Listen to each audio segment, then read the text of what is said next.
ছবিতে এখানে question repeat হয়, এই ব্যাপারটা আমরা সবাই কম বেশি জানি। তবে ইন্টারেস্টিং এবং মজার বিষয় হচ্ছে একই প্রশ্ন এখানে কন্ডিশনাল সেন্টেন্সে আছে ইংলিশে, এই টপিক থেকে গতবার, ঠিক আছে, 23-24 সেশনে এখানে একই প্রশ্ন সি ইউনিটে, ডি ইউনিটে, বি ইউনিটে একটু হালকা পরিবর্তন করে কিভাবে তোমাদের দিয়েছে সেই প্রশ্নগুলো আজকে দেখাবো। তোমরা পারো কিনা একটু জাস্ট ট্রাই করো। এইরকম এডমিশন টেস্টে ইংলিশ ইজি আর তুমি কোন ইউনিভার্সিটিতে পাবে না, এখানে মাস্ট বি ট্রাস্টেড। তো এটা তোমাকে বিশ্বাস করতে হবে যে ছবির ইংলিশটা অবশ্যই সহজ আসে। তো ছবির এখানে ইংলিশ প্রাইভেট ব্যাচে ভর্তি চলছে, বিস্তারিত জানতে স্ক্রিনে যে নাম্বার আছে সেখানে তুমি এসএমএস করতে পারো বা কল করতে পারো, সবকিছু ইন ডিটেইলসে জানতে পারবে। শুরুতে ভিডিও কোয়ালিটি এইচডি করে নাও স্পষ্ট দেখার জন্য। আর এখানে কোশ্চেনগুলো দেখো, এখানে চট্টগ্রাম বিশ্ববিদ্যালয়ের ডি ইউনিট 23-24, তারপর এখানে এ ইউনিট 23-24, তারপর এখানে বি 23-24, তারপর সি 23-24, তারপর কি এখানে ডি অন 23-24। এখানে এখন তুমি বুঝতেছো যে ইউনিটে পরীক্ষা দাও যেখানে ইংলিশ আসে কিভাবে আসে, এখানে তুমি খেলাটা বুঝতে পারলে ছবিতে চান্স পাওয়া, ছবির ইংলিশে টপ স্কোর করা, এটা তোমার জন্য দুধ ভাতের মতো হয়ে যাবে।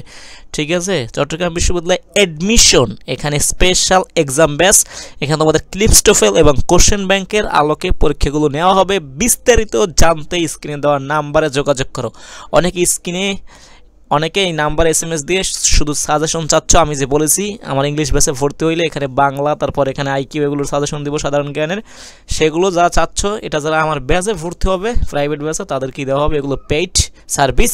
আচ্ছা দেখো, কন্ডিশনাল সেন্টেন্স এখানে যে কোশ্চেনগুলো আছে তোমাদের জন্য ইজিলি হবে, দেখো, এবং ইজিলি ক্যাচ করতে পারবো। তোমার কনফিডেন্স বুস্ট আপ হবে যে কীভাবে কোশ্চেনগুলো আসে, একই ধাপের একই টাইপের। আচ্ছা দেখো কি আছে, if I were you I dash a new car instead of struggling with a old one. আচ্ছা এখানে কি আছে দেখো, আমি সবসময় বলি যে ইংলিশ কম পড়ো ছবিতে, এখানে তোমার সেন্টেন্সের মিনিং না জানলেও খুব ইজিলি এগুলো সলভ করা যায় তুমি যদি রুলস জানো। এখন তুমি যদি রুলস জানো, ই প্লাস ওয়ার হচ্ছে কি ফার্স্ট টেন্স, ই প্লাস ওয়ার এখানে কি হয়, কি কন্ডিশন হয় এবং কি হয় সেটা জানলে কি তুমি এটা পারবে। এখানে কিন্তু কি হওয়ার কথা, উড বাই হওয়ার কথা। কেন দেখো, ই প্লাস পাস্ট আছে, এই যে ব্যাখ্যা সেকেন্ড কন্ডিশনাল উদাহরণ যার গঠন, ই প্লাস পাস্ট, তারপর কি হয় এখানে আমাদের সাবজেক্ট নিতে হয়, তারপর উড, কুড, মাইট, তারপর ভার্বের প্রেজেন্ট ফর্ম বা বেস ফর্ম। বুঝতে পারছো? ই প্লাস পাস্ট আছে, ইফ আই ওয়ার ইউ, আমি যদি তোমার জায়গায় হতাম, I dash a new car, I would. ই প্লাস পাস্ট আছে, সাবজেক্ট আছে, আমরা উড, কুড, মাইট যে কোনো একটা নিতে পারি, আমরা উড নিছি। তারপর এখানে ভার্বের base form buy a new car instead of struggling, এখানে সংগ্রাম করতাম না উইথ দিস ওল্ড অন। আমি তোমার জায়গা হতাম, আমি একটা নতুন গাড়ি নিতাম, এই পুরন গাড়িটা নিয়ে আর পরিশ্রম বা এখানে সংগ্রাম এরকম কিছু করতাম না। ঠিক আছে, বুঝতে পেরেছো? খুবই ইজি, কিচ্ছু লাগে না ভাই। ই প্লাস এখানে কি আছে, পাস্ট আছে, সাবজেক্ট প্লাস সাবজেক্ট দেওয়া আছে, তুমি একটা উড, কুড, মাইট নাও, তারপর ভার্বের বেস ফর্ম নাও। এখানে কি এটা হবে না, কারণ কি আছে তোমাকে এখানে চাচ্ছে উড, কুড, মাইট, এখানে আছে হ্যাভ হবে না, এখানে আছে হ্যাড হবে না, এখানে আছে ওয়াজ হবে না, যেটা তোমার কন্ডিশনাল নিয়ম।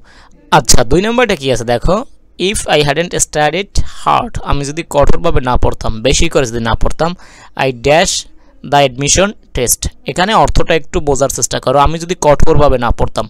ইফ আছে, ই প্লাস কি আছে দেখো, হ্যাট আছে, প্লাস ভার্বের V3 আছে, স্টাডি থেকে স্টাডিড হয়েছে। আবার দেখো বলতেছি, ইফ আছে, সাবজেক্ট আছে, এখানে হ্যাট আছে, প্লাস কি ভার্বের V3 আছে, ই প্লাস হ্যাড প্লাস ভার্বের V3, কোন কন্ডিশনাল, বুঝতেছো না? আচ্ছা তুমি এটা এখানে কি আছে দেখো, উডেন্ট পাস, তারপর কুডেন্ট পাস, তারপর wouldn't have failed, wouldn't have passed, কোনটা হবে একটু গেস করার ট্রাই করো। আচ্ছা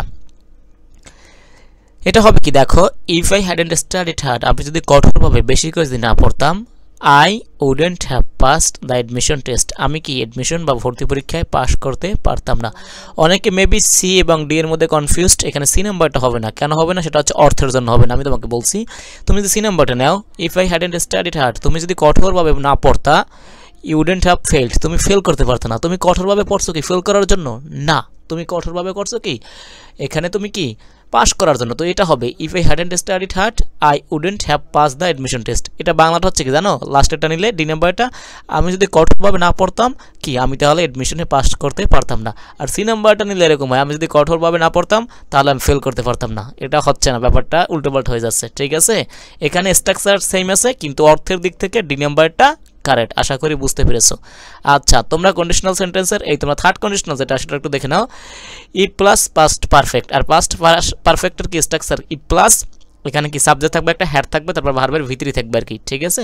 এই যে if I had studied harder I would have pass the exam, এরকম আর কি। অথবা if they had invited me, যদি তারা আমাকে আমন্ত্রণ জানাতো, I might have gone the party, আমি কি পার্টিতে যেতাম আর কি। তাহলে তোমাকে কীভাবে নিতে হবে, এখানে সাবজেক্ট নিতে হবে, তারপর উড কুড মাইট যে কোনো একটা কিছু নিতে হবে, হ্যাভ নিতে হবে, ভার্বের ভিতরে নিতে হবে। আচ্ছা, পরের প্রশ্নতে আমরা চলে আসি। এখানে 3 নম্বর যে প্রশ্নটা আছে, if I had a car I dash, কি আছে এই নাম্বারে, will take you a long drive, would take you to a long drive, তারপর would have taken you to long drive এবং took you a long drive, কোনটা হবে দেখো। আচ্ছা, শুরুতে দেখো এখানে কি কন্ডিশনাল আছে, অনেকে যে ভুলটা করে এখানে হ্যাড দেখলে, হ্যাড শুরুতে দেখলে ওরা ভাবে কি থার্ড কন্ডিশনাল, এখানে কিন্তু থার্ড কন্ডিশনাল না, এখানে হ্যাড হচ্ছে তোমার V2, হ্যাভ থেকে যে হ্যাড আছে আর কি, ঠিক আছে। ইফ আই হ্যাড এ কার, আমার যদি একটি গাড়ি থাকতো, থার্ড কন্ডিশনাল তখনই হবে যদি হ্যাডের পর একটা ভার্ব থাকে, সেটার যদি V3 3 নাম্বার ফর্ম থাকে আর কি, ঠিক আছে, পাস্ট পার্টিসিপল থাকে আর কি, এটা একটু তোমরা খেয়াল করবা। হ্যাডের পরে সেকেন্ড যদি ভার্ব থাকে, সেটা যদি V3 থাকে 3 নম্বর ফর্মে থাকে, তখন তোমার থার্ড কন্ডিশনাল হবে। হ্যাড যদি এখানে মেইন ভার্ব বা সিঙ্গেল হিসেবে থাকে, এটা যদি হ্যাড হিসেবে থাকে তাহলে কি অবশ্যই সেকেন্ড কন্ডিশনাল হিসেবে ধরতে হবে। আচ্ছা, এখানে প্লাস পাঁচটা আছে সেকেন্ড কন্ডিশনাল, তাহলে কি হবে, এখানে সাবজেক্ট আছে, তারপর উড কুড, তারপর ভার্বের যেটা বেস ফর্ম আছে, এটা কোথায় আছে, এই যে বি নাম্বারটা আছে, I would take you to a long drive. এখানে উইল আছে, ফিউচার হবে না, তারপর উড হ্যাভ টেকেন, এটা হবে না, এটা হতো যদি থার্ড কন্ডিশনাল হতো, এবং টুক এটা তো হবেই না, কারণ আমাদের এখানে কন্ডিশনাল থাকলে আমাদের উড কুড এগুলো নিতে হয়। বুঝতে পেরেছো, এটা হচ্ছে বি ইউনিট 23-24। কি সহজ মানের প্রশ্নগুলো আসতেছে, একটু জাস্ট খেয়াল করো।